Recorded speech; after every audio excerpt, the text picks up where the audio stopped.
Bleep, bleep, bleep, bleep, bleep, bleep, bleep. Welcome, welcome, welcome to the court of EDI Jester, and today we're going all nautical.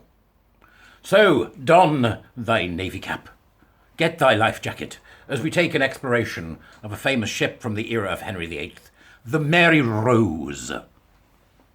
Undaunted, it sailed the seas, to finally be nailed in 2023 by an intern for a good queering.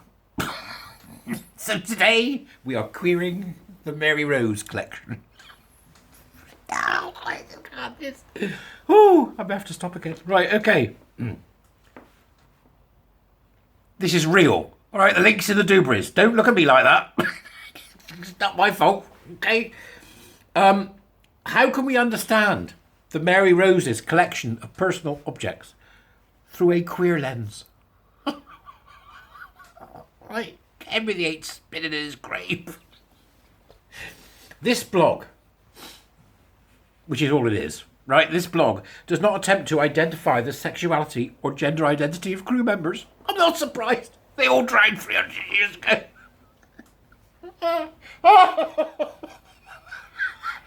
Let me tell you, whoever wrote this, young lady, well, she doesn't say what her name is. What's her name? Don't know, right? Whoever wrote this, but I think is a woman, right? Right. You couldn't identify the gender identity of the crew because it doesn't exist. On the other hand, you can bet your bottom dollar about 8% of them were gay or lesbian. If there were women on it, which I doubt, right?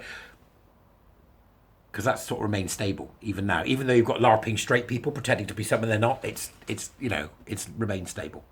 Us actual gays, you know, the real ones? This blog does not attempt to identify the sexuality or gender identity of crew members. I mean, you'd even spend time thinking about that. I'm going to check the date the ship went down a minute, right? Let's see if we can find out what happened. When did the Mary Rose finish its service? Right? Let's see if we can find something out. According to Wikipedia, the Mary Rose is a carrack-type warship of the English Tudor Navy of King Henry VIII. There you are. And she served for 33 years. So for 33 years, there were all people going on board, coming off, doing scrapping and fighting and managing the seas, as we've always done. The Brits have always been good at the old nauticals, haven't they? Right? Okay? And then along comes this person, right, who says that she's not going to try and identify the sexuality or gender identity of the crew from 1533. These people are so nuts, I wouldn't be surprised if she went out there in a wetsuit with a pair of oxygen tanks on her back going, I know they're here somewhere. Have you found anything yet? No, not a sign. So we now have a situation here called Querying the Mary Rose Collection by Hannah. Collections and curatorial intern. Yep. How can we understand the Mary Rose collection of personal objects through a queer lens? The interpretation of historical objects is inspired by queering the collection, which there's a link to, which is an actual thing. It's an actual movement, you know, rather like a bowel one. A querying the collection, a collective movement that occurs in museums around the world. She makes it sound like it's something spontaneous, right? You know, imagine going around the museum with the kids, right? Now, if you look there, that's a Bronze Age spear, and just to the left of that is something from the Stone Age. And hang on, there's a queering coming. Stand back, everybody. There's going to be a queering. There's a queering occurring. These are nutters, right? It's a querying the collection is a collective movement that occurs in museums around the world, from the Tate Britain and the Wellcome Collection to the Rijksmuseum in Amsterdam and the Whitney Museum of American Art in New York City. Museums are reinterpreting and querying their objects. Right?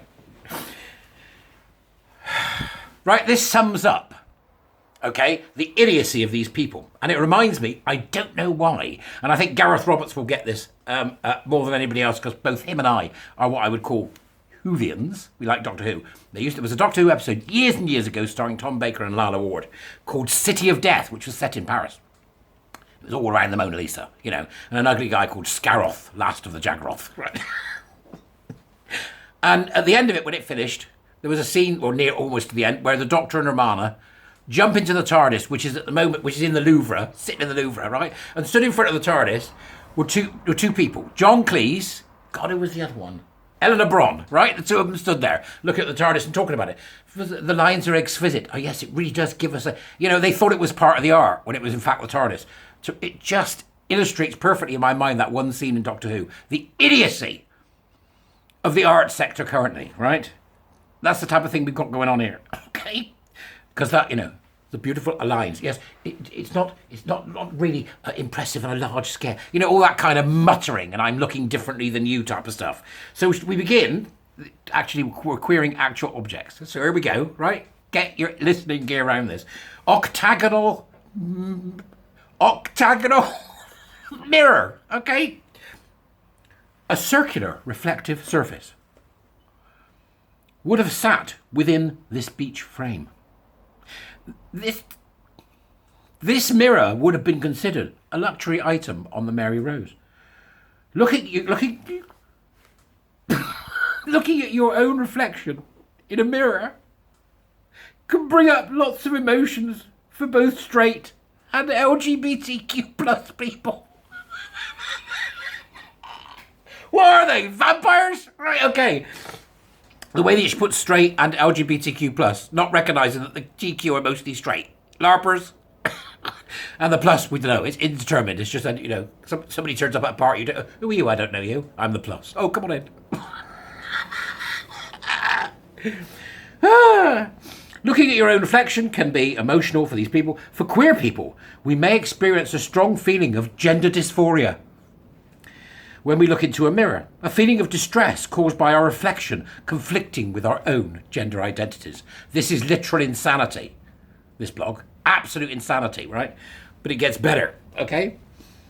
On the other hand, we may experience gender euphoria when looking in a mirror, when how we feel on the inside matches our reflection. This is surreal, isn't it? You know when they talk about anorexics and they say anorexics look in the mirror and they see themselves as fat, rather like, you know, you remember the hall of mirrors at the fun houses years ago, where you'd be all strange shapes and all mutated. They look in the mirror and they're fat, you know, they see themselves as really fat, which is what drives their anorexia. I wonder if it's the same for, you know, TRAs, is it? You look in the mirror when you've dressed yourself up in whatever you're going to wear and you see a beautiful woman, you think, oh yes, oh look at how gorgeous I am. That's, I believe, is what happens, right? Despite the fact they look like a bag of spanners, okay? That's what happens. I don't believe this. It's just right. The next thing is knit combs. Knit combs, right? A knit comb. You know when your kids get knits and everybody gets them and you go, oh, bloody hell, and you have to get the shampoo and the comb and get rid of the knits. The most common personal objects that we found on the Mary Rose were knit combs. There were 82 in total. These knit combs would have been mainly used by the men to remove knits from their hair, you think? This object will be used for the reason the object exists in the first place. Well, thank you so much for your deep insight, you wibbling artist. Right, okay? Or you silly curator. Whichever way you want to put it, right? It would have been done to remove knits from their hair rather than using the comb to style their hair, which would have usually been covered up by a hat. However, for many queer people today,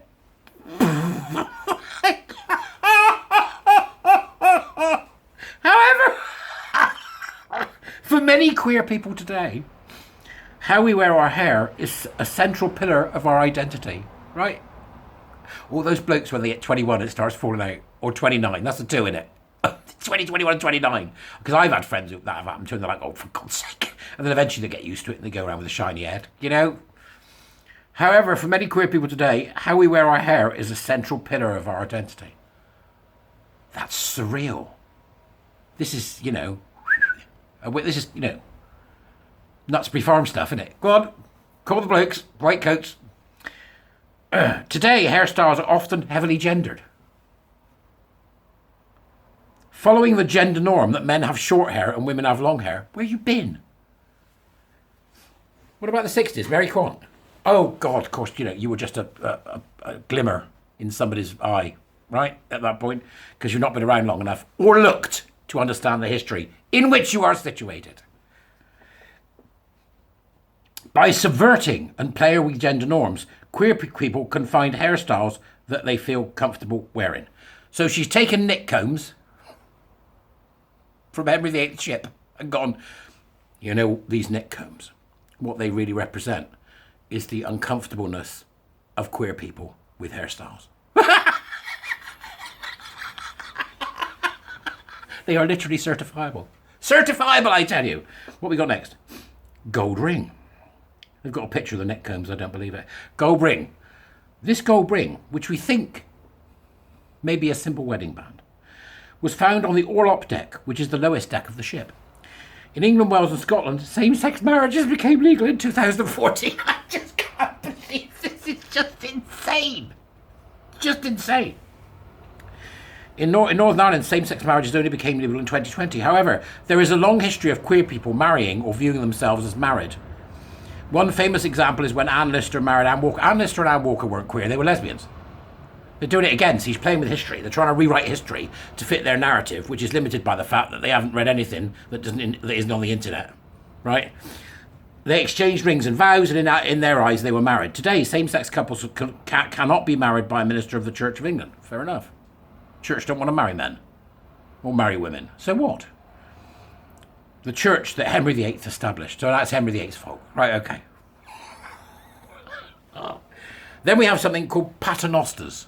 Isn't that great? I think a paternoster is like, you know those rosaries, you know, that people wear when they pray, and rosaries. A paternoster is a kind of rosary. So they found quite a few of those, apparently. They were uncovered on every deck of the ship, demonstrating that many practicing Christians were part of the crew. In 1533, Henry VIII broke away from the Roman Catholic Church and formed the Church of England so that he could annul his marriage to Catherine of Aragon. This also meant that a significant church law was transformed into criminal law. Actually, it was the foundation of removing organised religion from power and giving us the democracy we've got today, you wibbling idiot. Right? However, in 1533, the Buggery Act was introduced. What? Which in part punished men who had sex with men with the death sentence. This act played a role in the execution of only one man during the Tudor period, Walter Hungerford, who was also accused of treason and witchcraft. So I think the treason bit might have had more to do with it, don't you, dear? Yeah, right. Executions because of this act were infrequent until the 1700s and 1800s. Between 1806 and 1835, 56 men were killed. As we have seen, many objects can be viewed through a queer lens and can indirectly tell LGBTQ plus stories. Next time you visit a museum, consider how you interpret the objects on display and which items resonate with you. If people don't realise that that is utter insanity, there's something wrong with them. But nevertheless, it's given us something to laugh at today. And I am forever grateful to Hannah. Is it Hannah? Is it Hannah? Was it Hannah? I can't remember. Oh yeah, it was Hannah. So to Hannah, collections and curatorial intern, I would like to thank you for your wibble today. You're probably a young person, and I'd say this to you, that what you are thinking and how you think is completely wrong. Sorry, but it's true, okay? What you've got there is your ridiculous, daft belief system applied to the situation of 1533 in the Mary Rose. And from what it says and from what you've written, you are historically woefully inadequate. And secondly, you don't seem to understand that the LGBTQ plus, the hands, knees and bumps of daisy people, have got nothing to do with gays and lesbians. And until you do that, you aren't going to start to see things straight. Queer your stuff by all means. But in queering it, what you're actually doing is assigning to it a meaning it never had. So you're just living in fantasy land. As long as you keep it in fantasy land, I don't mind. It's rather like queering a film, you know. Finding Nemo's about being disabled. Finding Nemo's about being gay. You can do that with any film, okay? There's nothing clever about it. It's just a bag of parlor tricks from really stupid social scientists. Okay? People that purport to be social scientists, or people that purport to be studies thereof of the gender, you know? Or any study that starts with the word critical. Okay, so it's great, do it by all means. Queer things, have fun, I don't care. As long as it still stays in the realm of fantasy, which of course it hasn't. Although this is funny, there is a serious level to this, which is that Hannah, who is going in to be somebody who is interested in museums, has started from the wrong foot, and she's going to take that lunatic wrong-footed with her wherever she goes. And that, ladies and gentlemen, is our future queered. This shouldn't be given any credence whatsoever, but it was worth the giggle. I'll see you later.